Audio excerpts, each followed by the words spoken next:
Boa noite todo mundo, muito bom estar aqui com vocês de novo.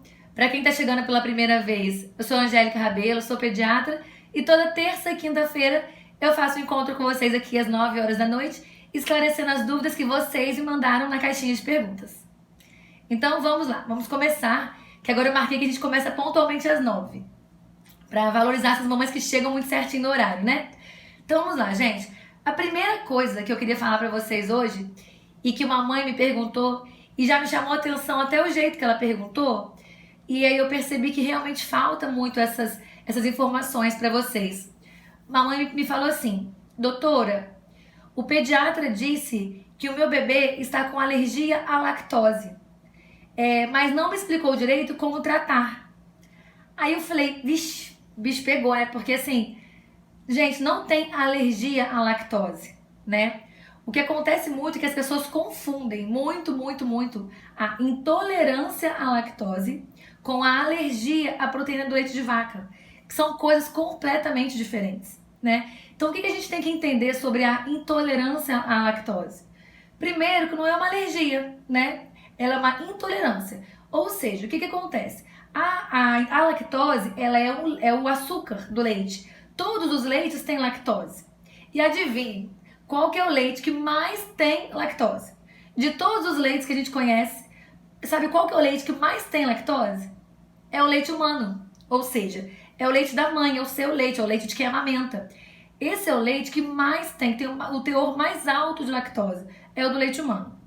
E, gente, o leite de vaca também tem lactose. Mas quando o bebê faz a alergia à proteína do leite de vaca, o problema é a proteína do leite. A proteína do leite de vaca. E não é a lactose que tem no leite de vaca, que também tem no leite humano. Entendeu? Essa intolerância à lactose é um probleminha numa enzima, tá? Numa enzima que faz a digestão da lactose. É uma enziminha chamada lactase, e ela é quem faz a digestão da lactose, entendeu?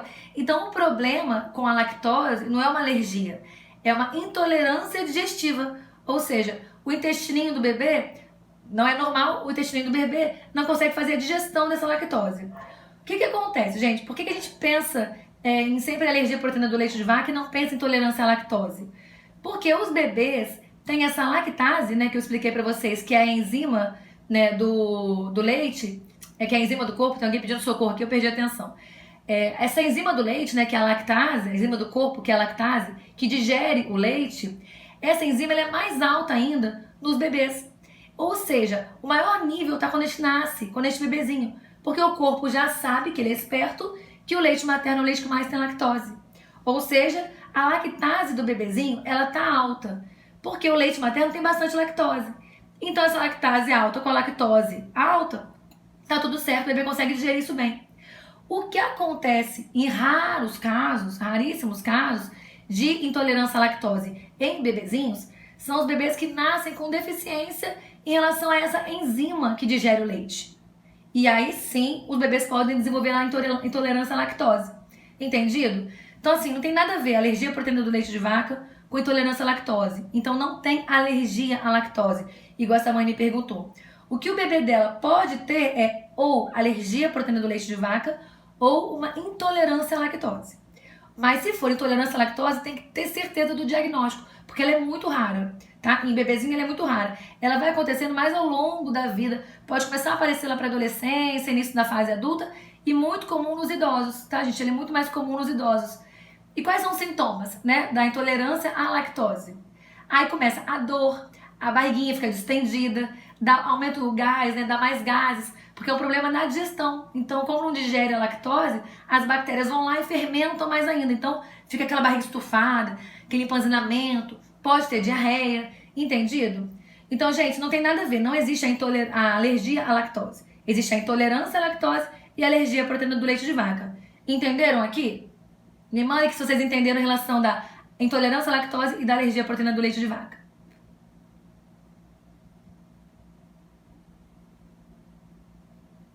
Franciele, quase infartei agora com você pedindo socorro. Me tirou até a atenção. Pode me mandar no direct que eu vou te responder depois pro direct. Fica tranquila. Show, todo mundo entendeu então? Deixa eu ver o que mais que eu ia falar pra vocês de... outra coisa super importante em relação à intolerância à lactose, essa confusão que os médicos mesmo fazem na cabeça das mães sobre a intolerância à lactose e a alergia da proteína do leite de vaca. Quando falam em relação ao bebezinho que tem alergia, e aí o médico, ao invés de tirar o leite, né, todo da dieta da mãe, ou na hora da fórmula, passar uma fórmula que seja extensamente hidrolisada, ou uma fórmula exclusiva de aminoácidos, ele vai e passa o quê? Uma fórmula sem lactose.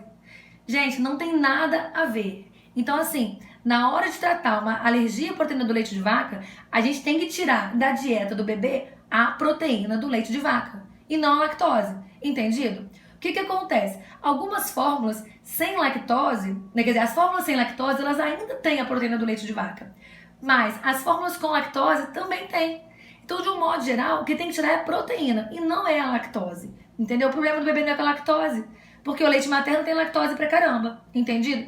Então, não dá pra fazer confusão na hora de fazer a dieta do bebê. A dieta é sem proteína do leite de vaca. A dieta do bebê é PLV e não sem lactose. Só que acaba que a gente tira a lactose também, porque geralmente elas vêm juntas. Mas a alergia é totalmente diferente da intolerância. Pronto. Vou falar rapidinho pra Poliana sobre o utensílio, né, que a gente usa de protetor silicone para peito, porque é um ponto muito importante e eu acho que eu falo pouco com vocês sobre esses adereços durante a amamentação, né? Ô, Poliane, o bico de silicone, tá? Que ajuda, às vezes, a formar um pouquinho do bico, que ajuda a não machucar o bico da mãe, ele só deve ser usado em casos onde há real necessidade do bico de silicone. Porque o que acontece? Se o bebê acostuma a mamar ali, fica mais complicado depois para ele fazer sem o bico. E o seu peito também não acostuma, tá, a pegar direitinho, a pega do bebê certinha, e acaba sangrando mais fácil se você usou o bico de silicone muito tempo. Porque é importante esse atrito da boca do bebê com o peito da mãe, para poder melhorar a mesma areola, para a mãe poder conseguir amamentar com menos dores, tá bom? Então, assim, falando sobre os bicos de silicone, é só em caso de necessidade extrema, se o peito estiver muito machucado, e isso trouxe um conforto muito grande para a mãe. Mas melhorou, tratou o bico do seio, tá tudo legal, tira o bico de silicone e não usa mais, só se for muito, muito, muito necessário. Combinado? Vamos lá, gente. Me perguntaram muito também sobre a higiene da cavidade oral, né? Aí perguntaram da pasta de dente, perguntaram se faz pasta de dente com flúor, se faz pasta de dente sem flúor. Ô, gente, a higiene da cavidade oral, ou seja, a limpeza da boca do bebê por dentro, ela deve ser feita desde o nascimento, tá? Desde que o bebê começou a se alimentar, a gente tem que fazer a limpeza da cavidade oral do bebê. É importante, né? Porque o leite tem açúcar, a boca tem bactéria, a mãozinha vai na boca. Tudo isso é importante. Então, a higiene é importante desde o nascimento. Como que a gente faz a higiene do bebê que não tem dente, né? Assim, muita gente pergunta, doutor, meu bebê ainda não tem dente. Eu preciso fazer a higiene, né? Preciso limpar, preciso escovar a gengiva desse bebê? Gente, mesmo os bebês que não têm dentinho, a gente tenta fazer essa higiene ou com uma gaze, ou com a fraldinha bem limpinha. Tem que ser tudo novinho e limpinho, tá, gente? Ou a fraldinha, você lavou bem lavada, certinho, ou a gaze que já vem novinha. Você pode enrolar no seu dedo e limpar a cavidade oral com a aguinha mesmo, água filtrada, tá? Não precisa, para os bebês que ainda não têm dentinho, não precisa usar pasta de dente. Nesses bebês a gente faz só a higiene com água mesmo ou com soro fisiológico. Eu particularmente prefiro a higiene com a água, porque o soro fisiológico ele tem um resíduozinho mais salgado e alguns bebês podem fazer um pouco mais de careta. Então só por esse motivo a gente limpa só com aguinha, água filtrada, tá? E pode ser água fresquinha. Eles gostam, eles aceitam melhor quando você faz a higiene com água mais fresca. Não precisa ser gelada, mas com água mais fresca é bem aceitável pelos bebês, tá bom? Agora, em relação aos bebês que já começaram os primeiros dentinhos, né? Porque muitos bebês começam os dentinhos muito antes do que a gente planeja, né? A gente acha que vai chegar lá pelo 7º mês de vida, os dentinhos, e às vezes vem com 3 meses de vida e é normal, tá, gente? Não tem nenhum problema. Não é o mais comum, mas é normal. Para esses bebezinhos que já começaram a aparecer os dentinhos, né? Que já começam a esboçar os dentinhos, a gente pega uma escovinha, de preferência aquela escovinha de silicone, que ela parece uma dedeira. A gente pega essa escovinha e coloca a pasta sem flúor. Por que eu falei sem flúor agora com uma ressalva? Porque o que acontece? A Sociedade de Odontopediatria já liberou o flúor para bebezinho, tá? Só que, gente, ainda é uma coisa muito nova, ainda são estudos recentes, ainda não é um consenso a pasta com flúor para bebezinhos. Então, eu ainda recomendo que a gente use a pasta sem flúor, tá bom? Pode ser que daqui a um tempinho eu já mude sua opinião e fale que não tem problema, mas por enquanto, para os meus pacientes, eu continuo recomendando a pasta sem flúor para os bebezinhos até os 2 anos, pelo menos, tá, gente? Algumas crianças a gente faz um pouco mais pra frente, porque em algum grau eles vão engolir essa pasta, tá? Então, como isso não é muito certeza, muito definido, eu ainda prefiro continuar com as pastas de dente sem flúor, pelo menos até os 2 anos de idade, e depois a gente libera com flúor, sempre em pequena quantidade, tá bom? Porque é importante a gente escovar os dentinhos desde o primeiro dentinho. Porque pra quem não sabe, o leite também dá cárie, tá, gente? E tem bebezinhos que vão antes da troca do dente, que acontece lá por volta dos 6 aninhos, antes de trocar os dentes já tem cárie. Então tem que escovar o dente com pasta sem flúor até pelo menos os 2 anos e depois com flúor a partir dos 2 anos. Entendido aqui, gente, da higiene da cavidade oral? Que tem que fazer direitinho. A gente faz a higiene da cavidade oral todos os dias, tá, meninas? Todos os dias a gente limpa, porque todo dia o bebê se alimenta. Então todo dia a gente limpa direitinho. Combinado? Me mandem que se entenderam. Joia. Eu acho que tá com um pouquinho de atraso por causa da conexão hoje. Mas acho que tá indo certinho, né? Se tiver travando muito, vocês me avisem aqui. Quando eu for postar, eu tento ver se travou muito, eu corto onde estiver travado. Joia, meninas? Ótimo. Outra pergunta que eu recebi na outra live já essa pergunta. Acabei falando de outras coisas e não falei pra vocês sobre a quantidade, né, a frequência das mamadeiras, né, para os bebês que mamam fórmula infantil, que mamam só fórmula infantil. Me perguntaram se a mamadeira tem que ser realmente de 3 em 3 horas. Gente, quando a gente fala, né, para fazer alimentação de 3 em 3 horas, isso foi estabelecido de uma forma que a gente sabe que o nível de açúcar do sangue do bebê não cai. É igual aquela recomendação que tinha do adulto se alimentar regularmente de 3 em 3 horas. Isso não existe mais para os adultos. Para os bebês, a gente mantém mais ou menos essa frequência das mamadeiras de 3 em 3 horas, simplesmente porque é mais fácil da gente regrar e da gente mensurar essa situação, né, de oferta de leite, porque a gente vai ter que fazer um cálculo, né? O pediatra vai ter que fazer a conta de quanto é o volume que aquele bebê precisa mamar, certo? A gente conversou sobre isso terça-feira, sobre o volume das mamadeiras. Então, calculou o volume certinho para aquele bebê, a gente calcula o volume diário. Quando a gente faz a conta de volume que o bebê precisa mamar, da quantidade que o bebê precisa mamar, a gente faz um cálculo de volume diário, tá bom? E depois a gente divide isso em mamadeiras, entendido? A gente divide isso por 30, né, por 30 ml, porque a gente sabe que a fórmula, né, o pozinho se calcula para cada 30 ml, então não adianta eu falar para você fazer 110, né, então eu tenho que falar para você fazer já na proporção certinha, de acordo com as tampinhas que a gente vai colocar, com os scoopzinhos, né, de pó, que são de 30 em 30. Então, quando a gente faz esse cálculo diário do volume de fórmula, depois de feito o cálculo, é que a gente divide pelo número de mamadeiras. Então, o que acontece? A gente sabe que os bebês não precisam ser acordados para mamar depois de 1 mês de vida. Quando o bebê está mais espertinho, já está mais ativo, quando ele já esboça mais suas vontades, a gente não precisa mais acordar o bebê na madrugada para mamar. Então, os bebês que por algum motivo estão só em fórmula infantil, o que a gente faz? A gente divide essas mamadeiras. Na hora que a gente faz o cálculo do volume, a gente divide em número de mamadeiras e aí a gente divide essas mamadeiras ao longo do dia, entendido? E a gente coloca eles mais ou menos até por volta aí das 10, entre 10 e meia-noite, dependendo do bebê, dependendo da idade do bebê, a gente coloca essa mamadeira a última até por volta de 10, entre 10 e meia-noite, e depois a próxima mamadeira a gente coloca por volta das 6 da manhã. O que a gente faz? A gente faz um SOS, ou seja, um necessário. Se necessário, a gente coloca uma mamadeira na madrugada, porque aquela mamadeira só se o bebê acordou e a situação de acordar o bebê foi de fome. É pouco provável.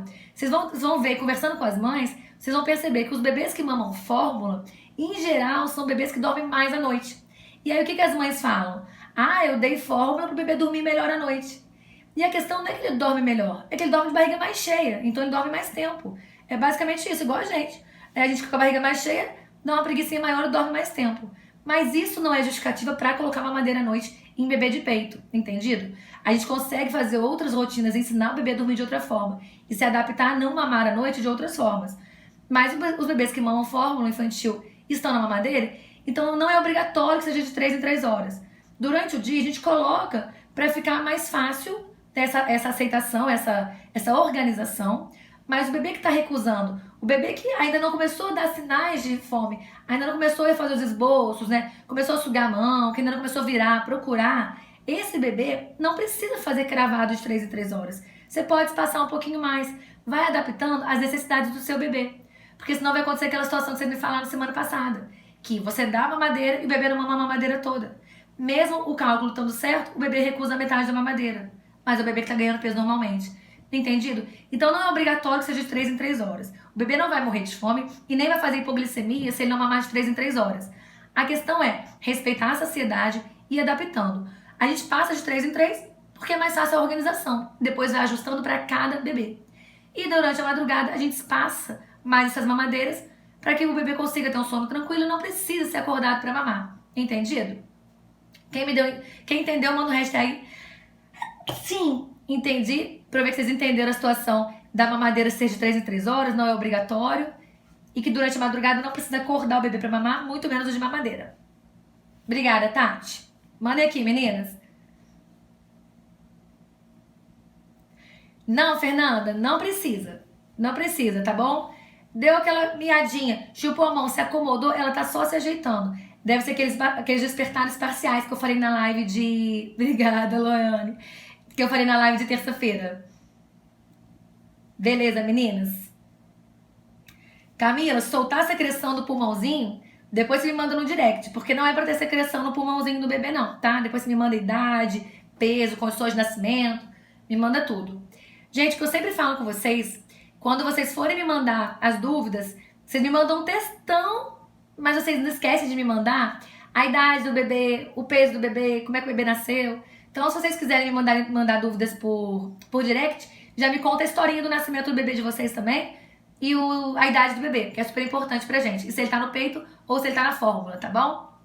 Joia. Gente, eu acho que eu já falei algumas vezes sobre isso. Vou tentar falar bem curtinho agora pra não ficar repetitivo. Mas tem mãe que continua mandando, então eu entendo que tem mães novas que chegaram por agora, que ainda perderam essas informações e são informações muito importantes. Estão me perguntando de novo, o porquê que não pode dar suco pro bebê. Gente, o suquinho de fruta, a gente não recomenda ele de jeito nenhum para menores de 1 ano, é contraindicado para menores de 1 ano. E para maiores de 1 ano, tem muitas ressalvas. A preferência para maiores de 1 ano é que dê a fruta inteira, igual pro bebezinho, tá? Que dê a fruta in natura, né? Que não faça suco da fruta, tá bom? Essa é a recomendação para todo mundo. A partir de 1 ano, a gente libera algumas quantidades de suco, mas mesmo assim, se puder evitar o suco integral, né? Aqueles 4 laranjas para fazer um copinho de suco pro bebê, se puder evitar é melhor. Por quê, gente? O que acontece, né? Falando agora dos bebezinhos, que é o nosso foco maior aqui, os bebezinhos menores de 1 ano, né? Os bebezinhos que tem principalmente a partir do 6º mês de vida, entre 6 meses e 1 ano, que vão começar a introdução alimentar, a gente oferece sempre a fruta pro bebê. Porque a fruta, ela é rica em fibra, gente. E a fibra é fundamental para o trânsito intestinal, para a formação do bolo fecal. Então é importante que o bebê tenha uma alimentação rica em fibras, né? Isso para a vida toda. Mas durante esse períodozinho de 6 meses até 1 ano, essa adaptação é muito importante. Então, as fibras que a gente consegue através das frutas são super importantes para o intestino do bebê. E o que acontece? Quando a gente faz o suco, a gente quebra as fibras. A gente estraga essas fibras importantes que tem na fruta. E aí, não ajuda no bolo fecal, não ajuda no trânsito intestinal. Esse é um dos 3 principais motivos que a gente não recomenda suco. O segundo motivo, gente, é que o índice calórico do suco de fruta é muito alto. Imagina você dar uma laranja para o seu bebê, imagina você fazer um suco de 4 laranjas para o seu bebê. Entendeu? Você está dando muito açúcar para o seu bebê. Então existe sim, e já é confirmado, o risco de obesidade. Então a gente tem que tomar cuidado no tanto de calorias que a gente está dando para esse bebê no lugar de uma fruta. Então aquele lanchinho da tarde ali, que seria uma fruta, você vai e oferece 4 frutas em forma de suco. Entendido? Então o ideal é que a gente ofereça a fruta. Essa é a segunda situação. A obesidade é a segunda situação, a primeira é a fibra. E a terceira, e acho que a mais importante mesmo, real, assim, pra gente pensar na vida futura dos nossos filhos, é em relação à diabetes, né? O suco, gente, de frutas, como o índice calórico dele é muito alto, né? O índice glicêmico dele é muito alto, ele joga o açúcar do sangue, a glicemia, lá em cima. E quando ele joga a glicemia lá em cima, ele faz junto com essa glicemia alta um pico de insulina. Ou seja, a insulina tem que ir lá em cima para poder dar conta desse açúcar todo que a gente jogou num corpinho pequenininho, entendido? E o que acontece? A gente acaba favorecendo o desenvolvimento da diabetes tipo 2, que não é a diabetes que o bebê já vai ter mesmo, que a criança vai ter por outros motivos. É a diabetes tipo 2, que era uma doença antigamente de pacientes obesos, sedentários e adultos mais velhos, né? Não era uma doença comum em crianças. E hoje a gente sabe que ela é muito mais comum em crianças. Então, não damos suco por esses 3 motivos. Pelo risco de obesidade, pelo risco de diabetes e pela quebra das fibras que não ajudam no trânsito intestinal. Entendido mesmo, então, meninas, agora, a parte do suco? Por que a gente não dá suco? Acho que vou passar um mês sem falar de suco, hein? Um mês aqui sem falar de suco, gente. Me manda aqui #entendi se vocês entenderam os motivos pelos quais nós não fazemos o suco. Beleza? Show, meninas. Nada, Gelli, imagina. Não precisa ser nunca, mas não é recomendado, tá? Crianças maiores, como né, já tá um corpo mais adaptado, já tem uma superfície corporal muito maior, a gente pode fazer um pouquinho, mas em concentrações, né? Em quantidades pequenas, tá bom? Um dia eu vou falar pra vocês das quantidades, mas primeiro o objetivo é falar, não deem suco, pelo menos até 1 ano de vida. Combinado, né? Joia. Meninas, me perguntaram muito aqui também sobre mamães que tem cachorrinho, que tem gato. Eu tenho umas gestantes lindas que já me seguem aqui, que já ficam preocupadas, que tem cachorro em casa, que tem gato em casa, e o que vai fazer com o petzinho quando o bebê nascer?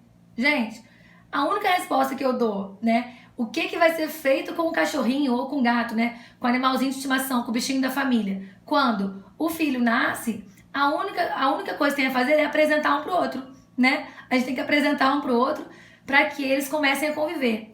Essa situação de ter pet em casa, de ter cachorrinho em casa, é uma situação que eu também já comentei.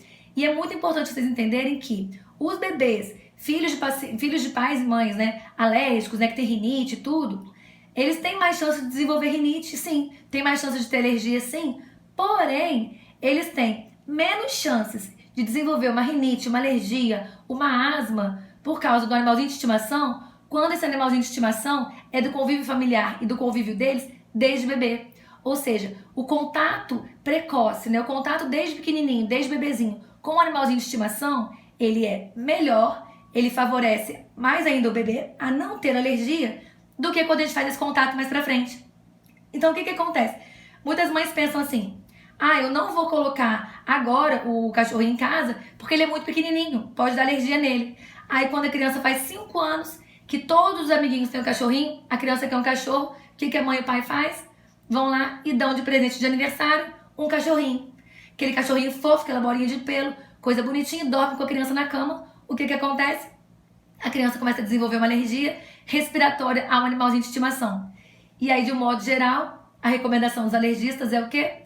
Retirar tudo que causa alergia na criança. E isso está incluindo aí o animalzinho de estimação. Já criou laço, já criou vínculo, já criou amor, não tem mais jeito. Então, gente, se vai ter pet, o ideal e é melhor que tenha desde o comecinho mesmo, tá bom? Desde bebezinho é mais fácil bebês não desenvolverem alergia. Entendido? Então vamos lá. Quem entendeu dos pets também, me manda aqui um ok. Como eu já falei de pet, tá tranquilo? Vamos falar do próximo tema agora. Bebeu uma aguinha? Beleza, meninas? Me perguntaram aqui também sobre a diarreia e a febre do dente, né? Os bebezinhos que começam a apresentar os primeiros dentinhos e aí a febre do dente e a diarreia do dente. Gente, não existe essa relação de diarreia porque o dente está nascendo e nem febre porque o dente está nascendo. O que acontece é que ao eclodir os dentinhos, às vezes em algumas crianças, a maioria não tem isso, mas em algumas crianças faz um abscessozinho, pode fazer um processo inflamatório local, que é muito raro, mas pode acontecer, e aí sim causar uma febrinha. Mas de um modo geral, as crianças que estão eclodindo os dentinhos, que os dentinhos estão nascendo de forma natural, essas crianças não têm febre relacionadas ao dente.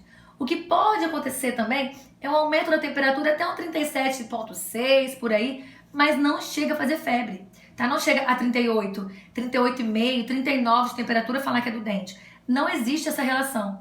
Então, se vocês Estão com os bebês nascendo dentinho, foram no pronto-socorro, que isso geralmente acontece em pronto-socorro, foram no pronto-socorro, e o pediatra, né, ou o médico, que às vezes nem é pediatra, falou pra vocês que a febre é do dente e o bebê teve 39 de temperatura, essa febre não é do dente. Com toda certeza mágica absoluta, não é febre do dente. Então espalhem isso que vocês estão ouvindo aqui, porque é super importante. Quantas vezes a criança tem uma outra infecção e só vai ver lá na frente, porque estava sendo tratado como febre do dente, né? Então, a temperatura aí de 37,6, a gente até engole uma vez como febre do dente, como temperatura pelo dente. Mas mais do que isso, não é do dente e ela não fica se repetindo. Não tem hoje, amanhã, de 4 em 4 horas, não tem febre do dente dessa forma. Não tem a febre do dente, na verdade.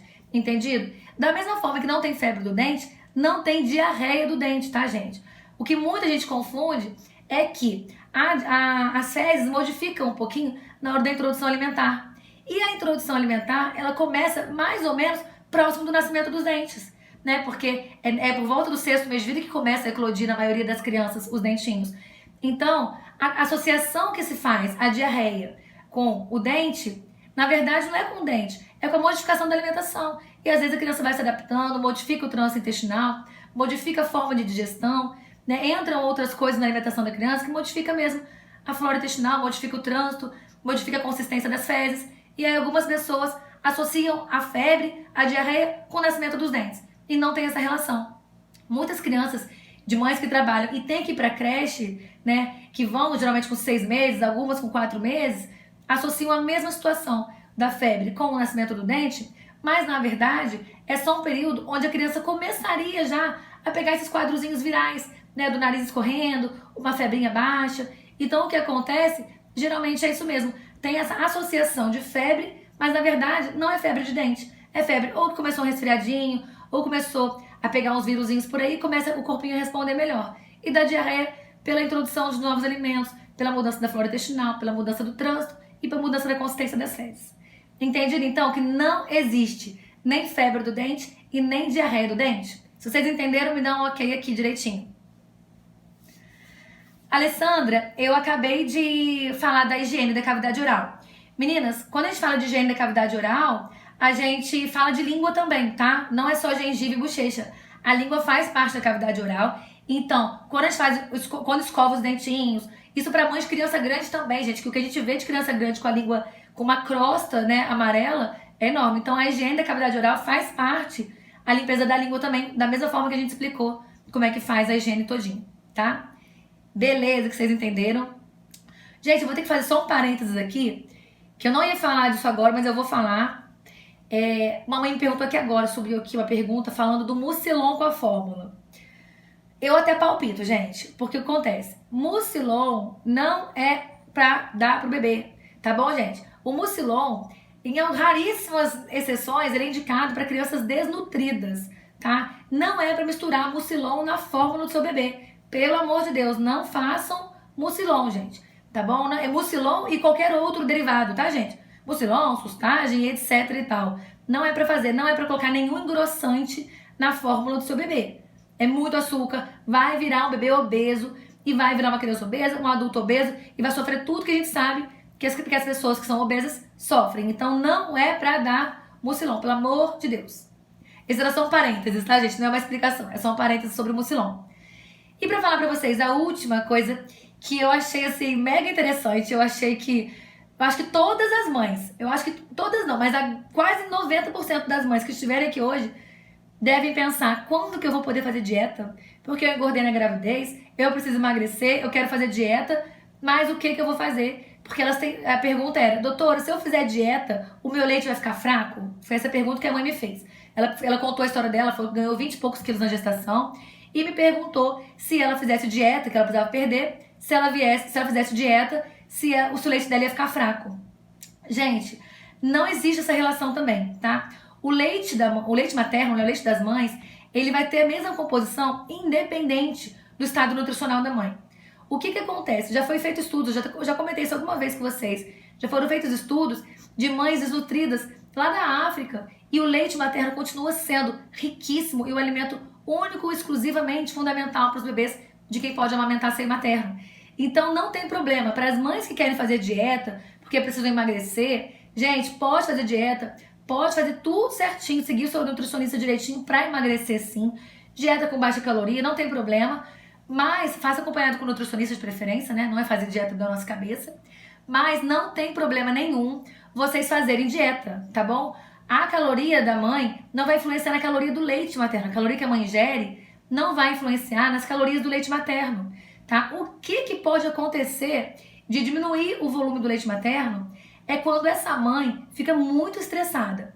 Ou estressada porque está sobrepeso, ou estressada porque não consegue perder peso, não consegue emagrecer, tá estressada porque tá ficando com fome, passou uma dieta muito restritiva, a dieta tá muito difícil de cumprir e a mãe fica estressada. Esse estresse sim vai fazer diferença no leite, tá? Esse estresse, ele prejudica sim a produção do leite materno e a liberação do leite materno pela glândula mamária. Porque quando a mãe fica estressada, aumenta os níveis de adrenalina no corpinho. E a adrenalina vai lá e bloqueia hormônios que fazem parte da produção do leite materno. Então, uma mãe estressada, essa mãe sim, né, por uma dieta muito restritiva e a mãe ficou estressada, tá com fome, isso sim pode prejudicar no aleitamento, mas é muito mais pelo estresse do que pela restrição da alimentação que essa mãe tá fazendo. Então pode fazer sim, não tem problema nenhum, pode fazer dieta com baixa caloria. A gente recomenda de preferência que essa dieta seja acompanhada por um nutricionista, que ele vai te ajudar direitinho a não passar fome, não ficar estressada e conseguir continuar amamentando naturalmente. Agora, o que vocês não podem deixar de fazer, de jeito nenhum, é beber água. Mesmo de dieta, bebam muita água. Bebam bastante líquido, gente, porque é importante para a formação do leite. É o maior substrato, né? É o maior ingrediente da receita do leite materno, é a água. Então, se você não bebe água, você não vai ter leite suficiente, vai diminuir a produção de leite. Então, tem que beber água. Mãe desidratada produz menos leite do que mãe desnutrida. A mãe desnutrida pode até produzir leite, mas a mãe desidratada produz menos. Entendido? Então, era isso que eu queria falar pra vocês. Querem fazer dieta? Façam, podem fazer. Quem não quer fazer também não faz. Mas se quiser fazer dieta, tá liberado, pode fazer. Só cuidado pra não ficar muito estressado com a dieta e aí atrapalhar o aleitamento materno. Combinado? Quem entendeu, me manda aqui, #entendi. Melhor beber água, Fernando. Pode beber água, tá? O suco entra na mesma situação, é um aporte calórico muito mais alto. Se você não tem problema com peso, tranquilo, mas prefira fruta. Exercício amamentando, pode sim, Nájila. Tem um parênteses, tá, mãe? Para mães fisiculturistas, tá? Então é importante entender essa situação das mães fisiculturistas aí, porque modifica muito os hormônios. Mas para as mães, atividade física normal, igual nós, mães normais, habituais, fazemos, tá liberado, não tem problema nenhum. Meras mortais fazemos, né? Entendido, então? Meninas, foi mais um dia de live, foi a segunda live dessa semana. Vou postar pra vocês amanhã a live de terça-feira. Eu estava com um probleminha de conexão, então a internet não estava muito legal, não deu pra postar bem. Mas amanhã eu posto a live de terça-feira. Muito obrigada pelo carinho. Muito obrigada por terem aparecido, por terem participado. Fico muito feliz com a presença de vocês, com as milhões de mensagens nas caixinhas que vocês mandam. Ainda tem um monte de perguntas aqui no quadro que vocês fizeram que eu não respondi todas. Vou tentando responder, tentando variar as perguntas pra ficar agradável pra todo mundo e ter cada semana, cada dia a gente ter mais coisa nova pra falar. Tô pensando umas ideias de repente chamar uma mãe pra participar de uma live comigo terça-feira que vem. Tive essa ideia hoje, fiquei pensando, porque toda vez vocês me mandam solicitação de vídeo. Tem um monte aqui de solicitação de vídeo. Então tô pensando seriamente em vou fazer um post lá no feed e aí a gente escolhe uma mãe pra fazer a live, pra participar da live aqui com a gente. Tá? Então, terça-feira que vem eu tô pensando nisso. Me mandem o que vocês acham da ideia depois. Me mandem na caixinha, me mandem por direct. O que vocês acham da ideia da gente convidar uma de vocês e fazer um bate-papo nós duas aqui, ao vivo. Tá bom? Muito obrigada pelo carinho. Beijo gigante pra vocês e até terça-feira que vem.